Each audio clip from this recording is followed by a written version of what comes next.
मैं तो यहाँ से स्वर्गीय ओम प्रकाश चौटाला जी के एक गांव में जा रहा हूँ ताकि उनको श्रद्धांजलि दे सके। एक बड़े वरिष्ठ नेता थे, वर्षों तक उन्होंने अपनी सेवाएं हरियाणा राज्यों को दी और यही नहीं, हिमाचल से भी उनका एक बहुत गहरा रिश्ता है। मुझे आज भी याद है कि जहाँ प्रेम कुमार धूमल जी हिमाचल के मुख्यमंत्री थे और पंजाब में सरदार प्रकाश सिंह बादल जी और हरियाणा में श्री ओम प्रकाश चौटाला जी। हिमाचल इन दोनों राज्यों में सबसे छोटा था, लेकिन दोनों राज्यों ने एक बड़े भाई की भूमिका सदा निभाई। जब जब प्रेम कुमार धूमल जी ने उनसे बातचीत की, तीनों अलग अलग दलों से थे, इनेलो था, अकाली दल था और भारतीय जनता पार्टी हिमाचल में थी। एक बार हरियाणा के ट्रांसपोर्ट मिनिस्टर शिमला आने लगे क्योंकि उनको लगता था कि हिमाचल की बहुत सारी गाड़ियां यहां से जाती, तो टैक्स का इशू था। तो धूमल जी ने चौटाला जी को फ़ोन करके कहा कि हम छोटे भाई के नाते, हमारी तो लाइफलाइन जीवन रेखा ही सड़कें हैं, हमारे पास ट्रेन नहीं, कुछ नहीं, तो अगर हमारे ऊपर अगर आप इस तरह का टैक्स लगाओगे और हमारी बसों की संख्या कम करोगे तो हिमाचल के लोगों का नुकसान होगा। तो चौटाला साहब ने कहा कि मेरा मंत्री आएगा, चाय पी के वापस आ जाएगा। और वही उनके मंत्री आए, चाय पी के चले गए। उन्होंने हिमाचल पे कुछ नहीं किया, ना बसें कम की, ना टैक्स लगाया। दूसरा इंसिडेंट है, भाजपा की सरकार बनी थी, हमारे यहाँ टांडा मेडिकल कॉलेज बना, तो डॉक्टर्स की कमी थी और इंस्पेक्शन एमसीआई की होनी थी।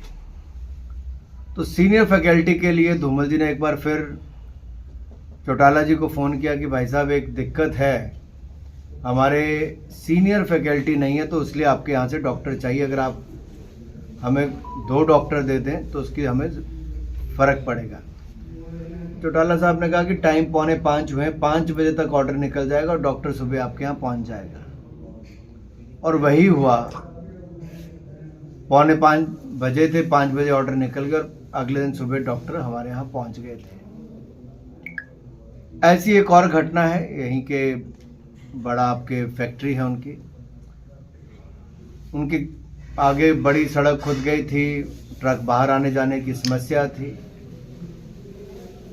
उनकी फैक्ट्री हिमाचल में भी थी, तो उन्होंने अनुरोध धूमल जी से किया कि मेरे वहाँ पे दिक्कत आ रही है, अगर आप चौटाला जी से अनुरोध करेंगे। तो उन्होंने फिर अनुरोध किया तो चौटाला जी ने कहा कि भाई साहब हो जाएगा, बिल्कुल कोई दिक्कत नहीं है। एक बड़े मन के व्यक्ति थे और काम करने में समय नहीं लगाते थे। ऐसे बहुत सारे उदाहरण, बहुत सारे किस्से मैं आपके सामने रख सकता हूं, उस नेता के जो काम करने में देरी नहीं लगाते थे और एक राज्य और दूसरे राज्य में अंतर उस तरह से नहीं देखते थे। तो उस दिवंगत आत्मा को श्रद्धांजलि देने के लिए आए हैं, जिन्होंने हिमाचल को भी अपना योगदान दिया है। मैं अपने परिवार, अपनी पार्टी और अपने प्रदेश तीनों की ओर से ओम प्रकाश चौटाला जी को श्रद्धांजलि देने आया हूँ। तो सर मसला ये तो चलो भावनाओं का वो है, तो हिंदुस्तान में जैसे अब आबादी लगातार बढ़ रही है, तो आपकी सरकार है जो 80 करोड़ के करीब लोगों को राशन वगैरह भी मुफ्त दे रही है, वो बड़ी बात है, चलो देना चाहिए। लेकिन गरीबी की तो बात होती है, गरीबों के उत्थान के लिए जो, जबकि ये हो सकता है भी गरीब को हम रोजगार दें उसकी वजह, तो उसके लिए क्या बहुत अच्छा सवाल आपका है। कांग्रेस पार्टी 60 साल राज की, एक नारा लगाती है, गरीबी हटाओ, गरीबी हटाओ, गरीबी हटाओ। गरीब मिट गया लेकिन गरीबी नहीं हटी थी। लेकिन मोदी सरकार में पिछले 10 सालों में 25 करोड़ गरीब गरीबी रेखा से बाहर आए, 25 करोड़ गरीब। और इसका मूल कारण, उसका फर्क देखिए क्या पड़ा। 4 करोड़ गरीबों को पक्के मकान बना कर दिए और अब 3 करोड़ और मंजूर कर दिए, जिसके बाद सर ढकने के लिए छत नहीं थी, उसको पक्का मकान 1,70,000 और 1,50,000 रुपये दिए और साथ में शौचालय बनाने के पैसे दिए। दूसरा, उनको रसोई गैस का सिलेंडर जिसके पास नहीं था वो उसका भी कनेक्शन मुफ्त में दिया। तीसरा, जिसके नल का कनेक्शन नहीं था, 13 करोड़ नलों के कनेक्शन दिए और पानी दिया। देश में कई किलोमीटर लोग पैदल चल के पानी लेने जाते थे। चौथा, 5 लाख रुपए का इलाज उनको आयुष्मान भारत योजना में मुफ्त में दिया। अधिकतर लोग गरीबी रेखा के नीचे इसलिए भी गए कि इलाज महंगा था, नहीं करवा पाए, कर्जा लिया और गरीब हो गए। इसी तरह से अनेकों योजनाओं का लाभ उनको देकर उनको लाभ मिला। मुद्रा योजना के माध्यम से 34 करोड़ लोन दिए, जिनमें लगभग 29 लाख करोड़ रुपया बगैर किसी की गारंटी के, बगैर घर, बगैर मकान, बगैर दुकान गिरवी रखे उनको मोदी सरकार ने दिया। 50,000 से लेके 5 लाख रुपए तक का लोन। आज उन्होंने अपने कामकाज शुरू किए। स्टार्टअप से लेकर स्टैंड अप योजनाओं में उनको रोजगार के पैसे दिए गए ताकि वो अपना काम धंधा शुरू कर सके। वो आपकी बात ठीक है, लेकिन वो 34 करोड़ जो दिए आपके लोगों को दिए, ये मुद्रा लोन तो वापस कितना है? यही और अच्छा सवाल आपका है।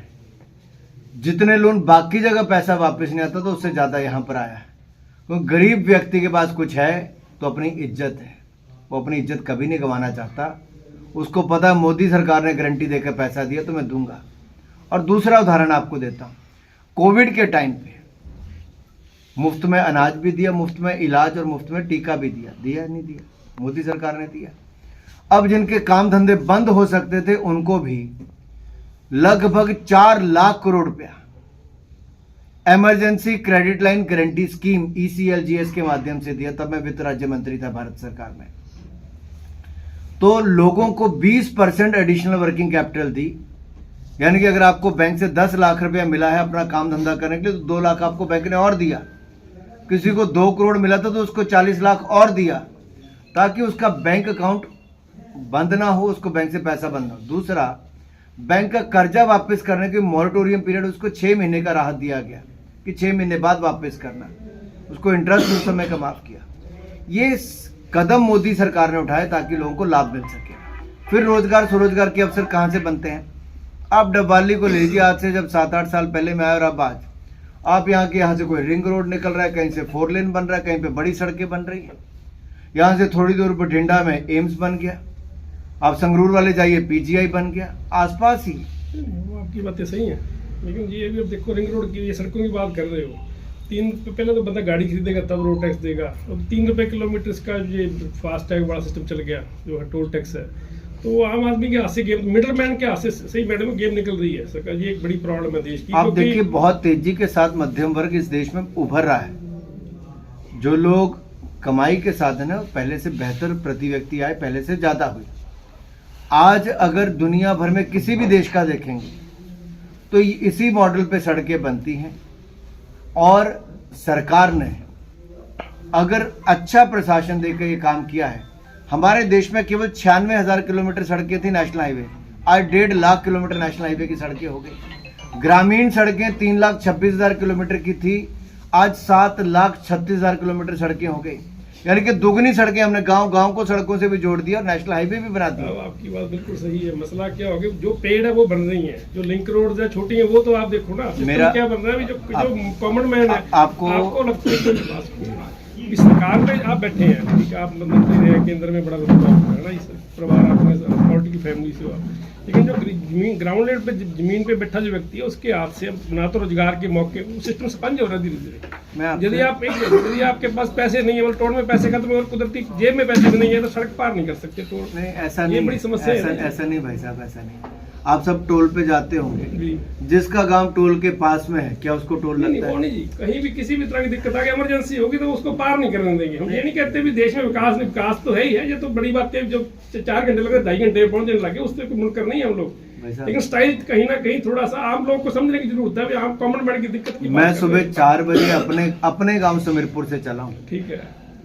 इस समय तक तो मैं बठिंडा से पीछे भी कहीं नहीं पहुंचा होता। आज के समय मैं 4:15 पे अपने घर से चला, मैं 7 बजे चंडीगढ़ था जी, जो कि संभव ही नहीं था। पहले 5-5.5 घंटे लगते। 35 मिनट एक्सेस तो जल्दी मिल जाते हैं क्योंकि आपके साथ सिक्योरिटी होती है। मेरे साथ एक गाड़ी भी सिक्योरिटी की नहीं है, एक बंदा भी नहीं। वो 20 मिनट मानो फिर भी ज्यादा बहुत घंटे वाला सिस्टम हो ही रहा। हो गया ना साहब। अब मुझे बताओ, पहले जितने लोगों के पास साइकिल थी आज उसके पास मोटरसाइकिल है, जिसका मोटरसाइकिल था उसके पास कार आई। अगर ये सब आ रहा है तो अगर सड़कें उतनी चौड़ी रहती तो क्या चल पाती? आज उनके लिए चौड़ी सड़कें करनी पड़ रही है, अगर उसको 20, 30, 50 रुपया टोल टैक्स देना पड़ रहा है। आप बड़ी हस्ती हो हमारे शहर में, हमारा कहने का मतलब है कॉमन मैन के हालात बढ़ने चाहिए जो कम हो रहे हैं, इसको इसमें आप लोग ध्यान दे सकते हो कहीं ना कहीं। ये सुझाव है, चलो इस बात में सुझाव के रूप में लेता हूँ मैं। चलिए इस बात को खत्म यही कर। देखिए, मुझे लगता है दुष्प्रचार करना, अफवाहें फैलाना, झूठ बोलना और किसी की मृत्यु पे भी राजनीति करना, ये कांग्रेस ने अपना हल्कापन दिखा दिया है। नरेंद्र मोदी सरकार ने अपनी कैबिनेट मीटिंग की। कैबिनेट मीटिंग में मनमोहन सिंह जी का संस्कार करने की बात से लेके उनको स्मारक बनाने तक का जगह भी और उसके लिए जो ट्रस्ट बनना है, जो संस्था बननी, उसको भी मंजूरी दे दी। जमीन को भी मंजूरी, स्मारक को भी मंजूरी, ट्रस्ट की मंजूरी। लेकिन मैं आपसे पूछता हूं, 2013 में किसकी सरकार थी जिसने मना कर दिया था कि आज के बाद अगर किसी पूर्व प्रधानमंत्री की मृत्यु, ऐसे किसी व्यक्ति की मृत्यु होगी तो उसको विशेष स्थान पर नहीं उसकी कराया जाए? कांग्रेस की सरकार थी साहब, यूपीए की सरकार का निर्णय था, ये राहुल गांधी जी का निर्णय था। आज दुनिया के सामने झूठ बोलते हैं। क्या प्रधानमंत्री और राष्ट्रपति वहां गए कि नहीं गए? और मैं आपसे पूछता हूं, मनमोहन सिंह जी से पहले नरसिम्हा राव जी इनके प्रधानमंत्री थे। नरसिम्हा राव जी की तो इन्होंने संस्कार भी दिल्ली में नहीं करने दिए कांग्रेस पार्टी ने, उनको आंध्र प्रदेश जाना पड़ा था। ये कांग्रेस पार्टी की सच्चाई है। सीताराम केसरी इनके अध्यक्ष थे, उनकी लुंगी भी उतार के इन्होंने कार्यालय से बाहर फेंका था, नहीं फेंका था। ये सच्चाई है साहब कांग्रेस की। ये गांधी नेहरू परिवार के अलावा किसी को नहीं देखते और मनमोहन सिंह जी के नाम पे केवल राजनीति करते हैं। ये वही कांग्रेस पार्टी, वही गांधी परिवार है जो 1984 के सिख दंगों के लिए पूरी तरह से जिम्मेदार है। इन्होंने सिख समाज से माफी नहीं मांगी, एसआईटी की जांच नहीं बिठाई। नरेंद्र मोदी सरकार आई, एसआईटी की जांच हमने बिठाई, तब जाके सज्जन कुमार, जगदीश टाइटलर जैसे लोगों के खिलाफ कार्रवाई होनी शुरू हुई है।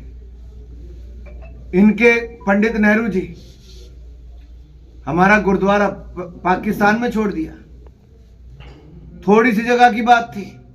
नरेंद्र मोदी की सरकार आई, 75 साल के बाद करतारपुर कॉरिडोर बना है।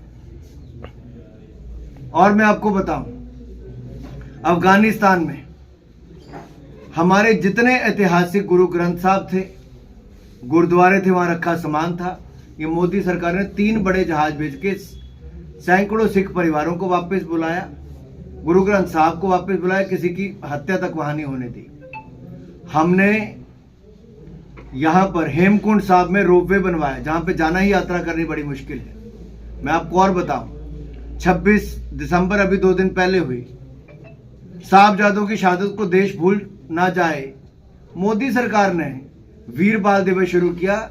जितने बच्चे देश भर में जिन्होंने शानदार काम किया हो, उनकी वीरता के लिए उनको उस दिन सम्मानित किया जाता है। देश के प्रधानमंत्री ने शुरू किया। क्या किया कांग्रेस ने सिख समाज के लिए? 84 के दंगे, ब्लू स्टार ऑपरेशन। ठीक है, ये वीर बाल दिवस की बात हुई तो डबल, ये शहर में अग्निकांड हुआ था। ये तो आप जाओगे तो रास्ते में अग्निकांड स्मारक भी देखोगे, इस तरफ है, जाओगे किलोमीटर के करीब है मैम। नहीं, डबल शहर में 1995 में स्कूल में फंक्शन के दौरान 442 लोगों की मौत होगी, 250 बच्चे थे जिनमें थे। तो हमारी ये पुरानी 23 तारीख को बरसी भी थी, 29वीं बरसी। तो हम शहर के इलाके के लोग बैठे, हमारी एक मांग भी है भी ये भी उस दिन को आप अग्नि सुरक्षा दिवस के तौर पे सरकार नाम रखिए उसका। शहर में स्कूलों में मुख्यमंत्री जी को भिजवाते हैं हरियाणा में। हमारी तरफ से गया हुआ जग्गा साहब ने भेजा हुआ है, भेज दे मुख्यमंत्री।